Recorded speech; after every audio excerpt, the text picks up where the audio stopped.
Bath room اور casual سلپرز لے کر جانا مت بھولیں، ورنہ ISSB میں بہت اریٹیشن ہوگی۔ لڑکے تو خیر باتھ روم اور کیجول ویئر میں ایک ہی چپل لے جائیں تو کام چل جاتا ہے۔ لڑکیاں اگر کوئی 1 اور اسمال انگوٹھی پہن لیں during interview, no issue with that, مگر نہ پہننا زیادہ مناسب ہے۔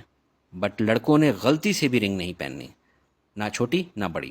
اب ان صاحب کو دیکھیں، پرفیکٹلی ڈریسڈ، مگر ایک رنگ کی وجہ سے پرسنالٹی خراب ہو رہی ہے۔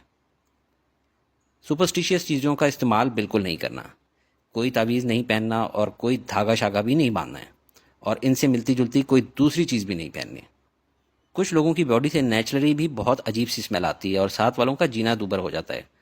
ایسے میں جب اینڈ پہ کینڈیڈیٹس ایک دوسرے کی میوچول اسیسمنٹ کرتے ہیں تو اس میں ایسے اسمیلی کینڈیڈیٹ کو لاسٹ پوزیشن دیتے ہیں۔ اس سچویشن سے بچنے کے لیے آپ پرفیوم لے کر جائیں، مگر بہت اسٹرانگ نہ ہو۔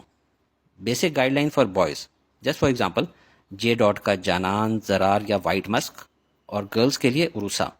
لازمی نہیں کہ یہی لیں، صرف آئیڈیا دے رہا ہوں کہ سافٹ لائٹ سی پرفیوم ہو۔ عطر اور عود وغیرہ ایوائڈ کریں۔ نئے پرفیومز خریدنا ضروری نہیں، 4 دن کی بات ہے۔ If you can't afford